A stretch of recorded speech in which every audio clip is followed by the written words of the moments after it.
Mushroom കുറുമയാണ് ഇന്ന് ഞാൻ ഉണ്ടാക്കുന്നത്. നമ്മൾ മട്ടനും ചിക്കനും ഒക്കെ വെച്ചിട്ട് അതുപോലെ വെജിറ്റബിൾസ് ഒക്കെ വെച്ചിട്ട് കുറുമ ഉണ്ടാക്കാറുണ്ട്. പക്ഷേ എനിക്ക് തോന്നുന്നു ഏറ്റവും ടേസ്റ്റി ആയിട്ടുള്ള കുറുമ ഈ മഷ്റൂമിൻ്റെ തന്നെയാണ്. മാത്രമല്ല ഈ മഷ്റൂം കുറുമയ്ക്കൊരു മീറ്റിൻ്റെ ഒക്കെ ഒരു ടേസ്റ്റ് തന്നെയാണ്. മീറ്റ് കൊണ്ട് കുറുമ ഉണ്ടാക്കി അതേപോലത്തെ ഒരു ടേസ്റ്റ് തന്നെയാണ്.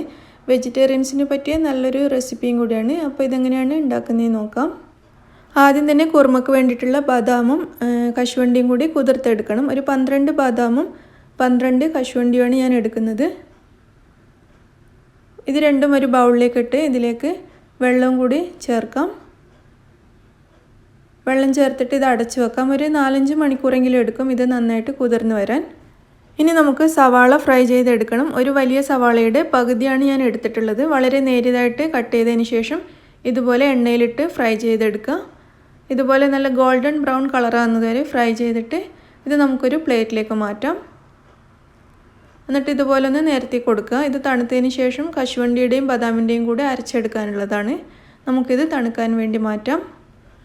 ഈ ബദാമും കശുവണ്ടിയും നന്നായിട്ട് കുതിർന്നിട്ടുണ്ട്. ഞാനിതിൻ്റെ ബദാമിൻ്റെ തൊലിയും കളഞ്ഞെടുത്തിട്ടുണ്ട്.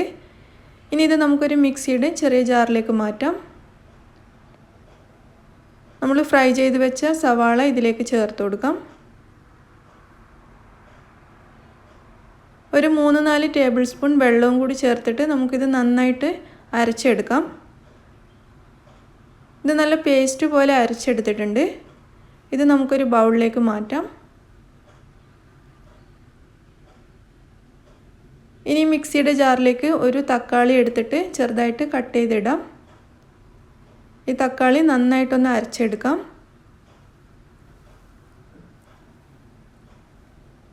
തക്കാളി അരച്ചെടുത്തിട്ടുണ്ട്. ഇതും ഇവിടെ മാറ്റി വെക്കാം. ഞാനിവിടെ 250 ഗ്രാം മഷ്റൂം എടുത്തിട്ടുണ്ട്. ബട്ടൺ മഷ്റൂമാണ് എടുത്തിട്ടുള്ളത്. അപ്പോൾ ഇത് നന്നായിട്ട് കഴുകിയതിന് ശേഷം വെള്ളമൊക്കെ തുടച്ച് കളഞ്ഞതാണ്. ഇനി മഷ്റൂം നമുക്ക് ഓരോന്നും എടുത്തിട്ട് രണ്ടായിട്ട് കട്ട് ചെയ്യാം. അധികം ചെറുതായിട്ട് ഞാൻ കട്ട് ചെയ്യുന്നില്ല. അതുപോലെ ഇതിൻ്റെ സ്റ്റെമ്മും കളയുന്നില്ല. സ്റ്റെം അടക്കമാണ് കറി ഉണ്ടാക്കുന്നത്. അപ്പോൾ ഓരോ മഷ്റൂമും എടുത്തിട്ട് ഇതുപോലെ രണ്ടായിട്ട് കട്ട് ചെയ്തെടുക്കാം. മുഴുവൻ മഷ്റൂമും ഇതുപോലെ കട്ട് ചെയ്ത് വെച്ചിട്ടുണ്ട്. ഇനി നമുക്ക് കറി ഉണ്ടാക്കാൻ തുടങ്ങാം. അതിനുവേണ്ടി ഞാനൊരു പാത്രം അടുപ്പത്ത് വെച്ചിട്ടുണ്ട്. പാത്രം നന്നായിട്ട് ചൂടായി വരുമ്പോൾ ഇതിലേക്ക് 2 ടേബിൾ സ്പൂൺ വരെ ബട്ടർ ചേർത്ത് കൊടുക്കാം. ബട്ടർ ഒന്ന് മെൽറ്റായി ചൂടായി വരുന്ന സമയത്ത് നമുക്കിതിലേക്ക് 2 കഷ്ണം പട്ട ചേർക്കാം. 2 ഏലക്കായ് കൂടി ചേർക്കാം. 2-3 ഗ്രാമ്പും കൂടി ചേർക്കാം. ഒന്ന് മിക്സ് ചെയ്തെടുക്കുക. ഇതെല്ലാം ഒന്ന് ചൂടായി വരുന്ന സമയത്ത് ഇതിലേക്ക് 1 ടേബിൾ സ്പൂൺ വരെ ഇഞ്ചിയും വെളുത്തുള്ളിയും ചതച്ചത് ചേർത്ത് കൊടുക്കാം. ഇഞ്ചിയും വെളുത്തുള്ളിയും ചേർത്ത് നന്നായിട്ടൊന്ന് വഴറ്റിയെടുക്കുക. ഈ സമയത്ത് ഇതിലേക്ക് ഒരു 1/4 ടീസ്പൂൺ ചെറിയ ജീരകം ചേർത്ത് കൊടുക്കാം. ഇതെല്ലാം കൂടി നന്നായിട്ടൊന്ന് മിക്സ് ചെയ്യുക. നന്നായിട്ട് വഴറ്റി ചെറുതായിട്ടൊന്ന് കളറ് മാറി വരണം. ഈ സമയത്ത് നമ്മൾ അരച്ചു വെച്ച തക്കാളി ഇതിലേക്ക് ചേർക്കാം. തക്കാളി ചേർത്തൊന്ന് മിക്സ് ചെയ്തെടുക്കാം. ഈ മിക്സിയുടെ ജാറിലേക്ക് അല്പം വെള്ളം ചേർത്തിട്ട് അതും ഇതിലേക്ക് ഒഴിക്കാം. എന്നിട്ട് ഈ തക്കാളി നന്നായിട്ട് വേവിച്ചെടുക്കുക. 4-5 മിനിറ്റ് ഇതുപോലെ നന്നായിട്ട് തക്കാളി വെന്ത് വരണം. ഇടയ്ക്കിടെ ഒന്ന് ഇളക്കി കൊടുത്തുകൊണ്ടിരിക്കുക. തക്കാളി ഇപ്പോൾ നന്നായിട്ട് വെന്ത് ഇതിൽ വെള്ളമൊക്കെ വറ്റിയിട്ടുണ്ട്. നന്നായി വെന്തിട്ടുണ്ട് തക്കാളി.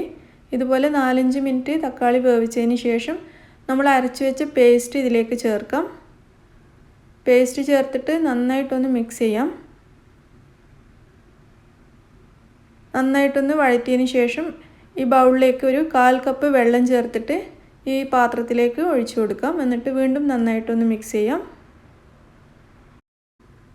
പേസ്റ്റ് ചേർത്ത് 1-2 മിനിറ്റ് വഴറ്റിയതിന് ശേഷം നമുക്കിതിലേക്ക് 1/2 ടേബിൾ സ്പൂൺ മല്ലിപ്പൊടി, 1/4 ടീസ്പൂൺ ചെറിയ ജീരകം പൊടിച്ചത്, 1 ടീസ്പൂൺ മുളക് പൊടി, ഒരു 1/4 ടീസ്പൂൺ വരെ മഞ്ഞൾപ്പൊടി ഇത്രയും ചേർത്ത് കൊടുത്ത് നന്നായിട്ട് വഴറ്റാം.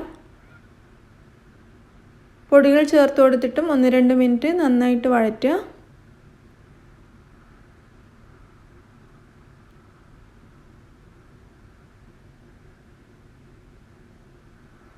ഇനി ഇതിലേക്ക് 2 ടേബിൾ സ്പൂൺ തൈര് ചേർത്ത് കൊടുക്കാം. തൈര് നന്നായിട്ട് ബീറ്റ് ചെയ്തതിന് ശേഷം മാത്രം ചേർക്കുക. മാത്രമല്ല പുളിയുള്ള തൈരാണെങ്കിൽ 1 ടേബിൾ സ്പൂൺ ചേർത്താൽ മതി. ഇതിപ്പോൾ പുളിയില്ലാത്ത തൈരായതുകൊണ്ട് ഞാൻ 2 ടേബിൾ സ്പൂൺ ചേർത്തിട്ടുണ്ട്. തൈര് ചേർത്തിട്ട് നന്നായിട്ട് മിക്സ് ചെയ്തെടുക്കുക. ഇനി ഇതിലേക്ക് 1 കപ്പ് വെള്ളം ചേർക്കാം. ചൂടുവെള്ളമാണ് ചേർത്തിട്ടുള്ളത്. വെള്ളം ചേർത്തിട്ട് നന്നായിട്ടൊന്ന് മിക്സ് ചെയ്യാം. സൈഡിലുള്ളതൊക്കെ പാത്രത്തിൻ്റെ ഉള്ളിലേക്ക് ആക്കി കൊടുക്കുക. ഇതിവിടെ നന്നായിട്ട് തിളച്ച് തുടങ്ങിയിട്ടുണ്ട്. ഈ സമയത്ത് നമുക്കിതിലേക്ക് ആവശ്യത്തിനുള്ള ഉപ്പ് ചേർത്ത് കൊടുക്കാം.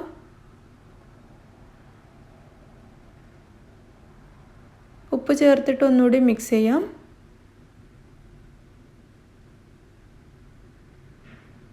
ഇനി നമ്മൾ കട്ട് ചെയ്ത് വെച്ച മഷ്റൂം ഇതിലേക്ക് ചേർത്ത് കൊടുക്കാം. മഷ്റൂം ചേർത്തതിന് ശേഷം നന്നായിട്ട് മിക്സ് ചെയ്തെടുക്കണം.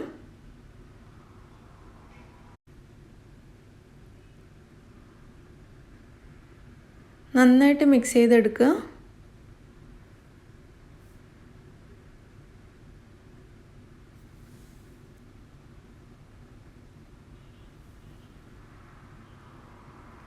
മഷ്റൂം കറിയിലേക്ക് നന്നായിട്ട് മിക്സ് ചെയ്തിട്ടുണ്ട്. കറി ഇവിടെ തിളച്ച് തുടങ്ങിയിട്ടുണ്ട്. ഇനി നമുക്ക് ഈ കറി അടച്ചു വെക്കാം. അടച്ചു വെച്ചിട്ടൊരു 4 അല്ലെങ്കിൽ 5 മിനിറ്റ് നേരം വേവിച്ചാൽ മതി. മഷ്റൂം പെട്ടെന്ന് വെന്ത് കിട്ടും. ഒരു 4 മിനിറ്റ് വേവിച്ചാൽ മതിയാവും. 4 മിനിറ്റിന് ശേഷം നമുക്ക് ഈ പാത്രം തുറന്ന് നോക്കാം.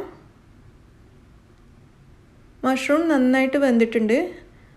നമ്മുടെ കറി ഏകദേശം ഇവിടെ റെഡിയായി കഴിഞ്ഞു. പാകത്തിനുള്ള തിക്കായി വന്നിട്ടുണ്ട്. നിങ്ങൾക്ക് ഇതിനേക്കാളും തിക്കായിട്ട് കിട്ടണമെങ്കിൽ അല്പനേരം കൂടി വെച്ചിട്ടൊന്ന് കുറുക്കിയെടുക്കാം. ഇനി നമുക്കിതിലേക്ക് അല്പം മല്ലിയില ചേർക്കാം.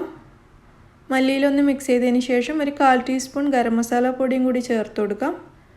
എന്നിട്ട് ഒന്നും കൂടി മിക്സ് ചെയ്തെടുക്കുക. നമ്മുടെ മഷ്റൂം കുറുമ ഇവിടെ റെഡി ആയിട്ടുണ്ട്. നമുക്കിത് അടുപ്പത്തു നിന്ന് മാറ്റാം. അങ്ങനെ വളരെ ടേസ്റ്റി ആയിട്ടുള്ള മഷ്റൂം കുറുമ ഇവിടെ റെഡിയായി കഴിഞ്ഞു. നമുക്കിത് പൊറോട്ടയ്ക്കും ചപ്പാത്തിക്കും ഒക്കെ പറ്റിയ നല്ലൊരു കോമ്പിനേഷനാണ്. നിങ്ങളെല്ലാവരും ട്രൈ ചെയ്ത് നോക്കിയിട്ട് അഭിപ്രായം അറിയിക്കുക. ഇഷ്ടമാണെങ്കിൽ ലൈക്ക് ചെയ്യാനും ഷെയർ ചെയ്യാനും മറക്കരുത്. അതുപോലെ നിങ്ങൾ എൻ്റെ ചാനൽ സബ്സ്ക്രൈബ് ചെയ്തിട്ടില്ലെങ്കിൽ സബ്സ്ക്രൈബ് ചെയ്യാൻ മറക്കരുത്.